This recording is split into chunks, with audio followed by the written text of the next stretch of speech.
নেতাজি সুভাষ স্মৃতি সংঘের সর্বজনীন দোল উৎসব। ভগবানপুর এক ব্লকের বিভীষণপুর অঞ্চলে নেতাজি সুভাষ স্মৃতি সংঘের সর্বজনীন দোল উৎসব শুরু হলো বৃহস্পতিবার ৪৮তম বর্ষে পড়ল।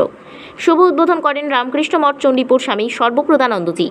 কর্মসূচি চলবে ১৮ই মার্চ পর্যন্ত। শোভাযাত্রার মধ্যে ঘটোত্তোলন, বসে আঁকো প্রতিযোগিতামূলক খেলাধুলা, নগর পরিক্রমা, নাম সংকীর্তন। ১৭ তারিখ ১২,০০০ মানুষের মহাপ্রসাদ বিতরণ। এলাকার মানুষজন বসন্ত উৎসব পালন করে। উপস্থিত ছিলেন ভগবানপুর এক পঞ্চায়েত সমিতির সভাপতি অরূপ সুন্দর পণ্ডা, বিভীষণপুর অঞ্চলের উপপ্রধান সৌরভ কান্তি বেরা, প্রধান সুনিতা মাইতি, পঞ্চায়েত সদস্য তপন মাইতি, বিভীষণপুর হাইস্কুলের প্রধান শিক্ষক স্বপন কুমার মণ্ডল, ক্লাবের সভাপতি উমাকান্ত বেরা, সহ সভাপতি বিশ্বজিৎ বেরা, সম্পাদক দুর্গেশ বেরা, কোষাধ্যক্ষ সুবল মাইতি, দিলীপ কুমার বেরা প্রমুখ। প্রতি বছরই তাদের বাৎসরিক ক্লাবের অনুষ্ঠানের সঙ্গে সঙ্গে তারা এই বসন্ত উৎসব যেমন পালন করে, তার সঙ্গে বিভিন্ন সাংস্কৃতিক অনুষ্ঠান, বিভিন্ন ভাবে মনোরঞ্জনের বিভিন্ন অনুষ্ঠানের সঙ্গে সঙ্গে নরনারায়ণ সেভাবে তারা ব্যবস্থা রাখে। আগামী সোমবার প্রায় ৫,০০০ মানুষ নরনারায়ণ সেবায় অংশগ্রহণ করবেন, প্রসাদ গ্রহণ করবেন। অর্থাৎ একদিকে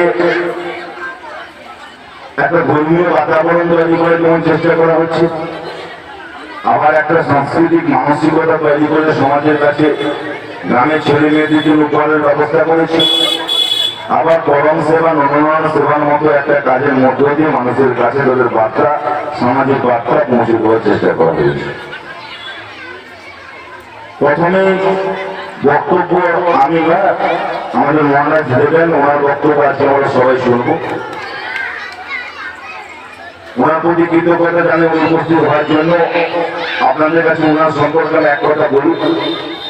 আমার যখন ভয়ঙ্কর বন্যা, সবাই যখন জলে, তখন বিভীষণপুর গ্রাম পঞ্চায়েতের পক্ষ থেকে আমরা যখন লড়াই করছিলাম, তখন তার সর্বোপরি যিনি আমাদের পাশে দাঁড়িয়ে লড়াইতে মূলত যোদ্ধা হিসেবে দায়িত্ব নিয়ে লড়াই করেছিলেন তিনি মহারাজ, এবং ওনার নেতৃত্বে এই বিপুল পরিমাণের খরচের দায়িত্ব তখন গ্রাম পঞ্চায়েত টেনে নিয়ে যেতে পেরেছিল।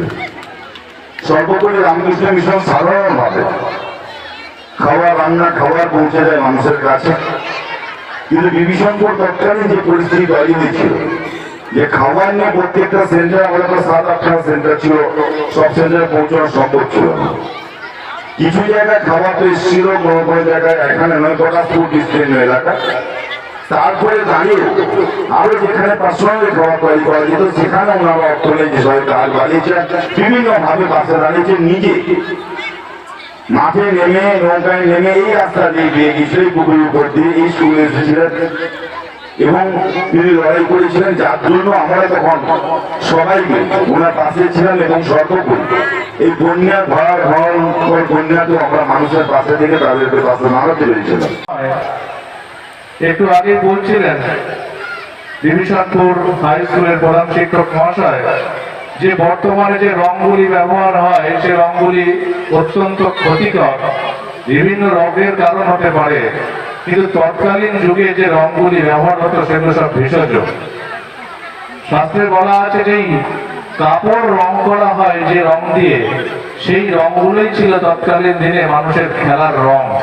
আর তখন এই রঙগুলো আসতো বিভিন্ন সবজি থেকে, বিভিন্ন ফুলের রং থেকে, বিভিন্ন মাটির রং থেকে। আর সেইগুলোর বর্ণনা আপনারা যদি করেন, শ্রীকৃষ্ণের জীবনের বর্ণনা, তারা আনন্দে এমন বিহ্বল হয়ে যেত ওই রং খেলাকে নিয়ে। আমরা পাই যখন বর্ষানাতে শ্রীকৃষ্ণ যাচ্ছেন, বলছে সকালবেলা একবার তো গোকুলে খেলা হয়ে গেছে, বৃন্দাবনে খেলা হয়ে গেছে, রং খেলার প্রথম চরণ শেষ, পিচকারি আর আবির সেই সব নিয়ে সবাই মিলে আবার যাত্রা করেছে বর্ষানার দিকে। সেই বর্ষানার যখন এরা গিয়ে পৌঁছায়, সেই উদ্যম নৃত্য এবং সবার মধ্যে সেই রং খেলার উন্মাদনা, তার বর্ণনায় আছে যে বর্ষানার রাস্তাগুলো অব্দি রঙিন হয়ে যেত। জলে, পিচকারির জলে, তৎকালীন সময় পিচকারি আর আবির, পিচকারির জলে রাস্তা কাদা কাদা হয়ে যেত। এই সময় এমন একটা উৎসব, দেখুন কে দলিত, কে ব্রাহ্মণ, কে ক্ষত্রিয়, কে শূদ্র, সমস্ত কিছু একাকার হয়ে সকলে মেতে ওঠে আনন্দের উৎসবে। যে আনন্দ হিন্দু ধর্মের মূল বিষয়। স্বামী বিবেকানন্দ বলছেন, ধর্ম কাকে বলে? বলছে, তোমাকে যদি কেউ প্রশংসা করে তোমার আনন্দ হয়, তোমার যদি নিন্দা করা হয় তোমার দুঃখ হয়। পৃথিবীর যা কিছু ভোগ্য বস্তু যে আনন্দ দেয় তারা ক্ষণিকের, কিন্তু এমন একটি আনন্দ আমাদের আছে যেটা আমাদের একদম অভ্যন্তরের আনন্দ, যে আনন্দের জন্য বাইরের কোনো বস্তুর উপর নির্ভর করতে হয় না, সে আনন্দকেই বলা হয় জগতের ধর্ম। আর যে ব্যক্তি সেই আনন্দ লাভের দিকে এগোয় তিনি ধর্মের পথে হাঁটেন, তিনি ধার্মিক। যে যত বেশি বাইরের আনন্দ, বাইরের বিষয়ে আনন্দ থেকে নিজের অভ্যন্তরের আনন্দকে খুঁজে পান, তিনি তত ধার্মিক হন। আর এই আনন্দটা দেখুন, সে আনন্দ সকলে মিলে এক হয়ে এক প্রাণের আনন্দ। আজও ভারতবর্ষের বুকে সেই আনন্দ মানুষ করছে। আপনারা বৃন্দাবনে যান, সেই 1000-5000 বছর ধরে আজও মানুষ আনন্দে বিভোর হয়ে যাচ্ছে। তো ধর্মকে নিয়ে এমন আনন্দ, এই আনন্দ হিংসার না, কাউকে ক্ষতি করে না, এই আনন্দ মানুষকে ভালোবেসে। আপনারা এমন একটি আনন্দের দিনকে বেছেছেন, আপনাদের সকলকে একত্র করছেন, এখানে সবাই মিলে পংক্তি ভোজন করবেন। এই আনন্দ সবাই মেতে উঠুন। এই আনন্দে আমাদেরও প্রার্থনা থাকলো ঠাকুরের কাছে, এই আনন্দ আপনাদের জীবনে ভরে উঠুক। সকলে সুন্দরভাবে এই অনুষ্ঠানটি পালন করুন। ভগবানের আশীর্বাদ শ্রাবণের ধারার মতো আপনাদের জীবনে নেমে আসুক। সকলের মঙ্গল হোক, সকলে ভালো থাকুন। চণ্ডীপুর মঠের মহারাজ উপস্থিত রয়েছেন আমাদের ভগবানপুর পঞ্চায়েত সমিতির সভাপতি সবাই অরূপ সুন্দর পণ্ডা মহাশয়, উপস্থিত রয়েছেন আমাদের শিক্ষক ডিভিশনপুর, এবং সর্বোপরি সঞ্চালনা করছেন আমার বন্ধু বিশ্বজিৎ বেরা রয়েছে এই ক্লাবের সহসভাপতি রয়েছেন উমাকান্ত বেরা থেকে শুরু করে ক্লাবের সমস্ত কর্মকর্তা, সামনের উপবিষ্ট মা বোনেরা, সবাইকে দোল পূর্ণিমার আন্তরিক প্রীতি শুভেচ্ছা অভিনন্দন জানাই।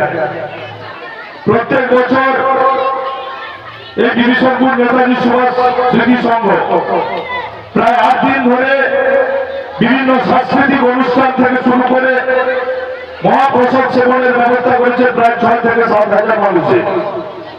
আমি ধন্যবাদ জানাবো, কৃতজ্ঞতা জানাবো ডিভিশনপুর গ্রাম পঞ্চায়েতের পক্ষ থেকে ক্লাবের সমস্ত কর্মকর্তাদের, যাদের অক্লান্ত পরিশ্রমে কয়েকদিন ধরে এলাকার সর্বস্তরের মানুষ যাতে মনোরঞ্জন ভাবে এই অনুষ্ঠান উপভোগ করতে পারে, তার জন্য আমি ক্লাবের কর্মকর্তাকে আরো একবার ধন্যবাদ জানাবো।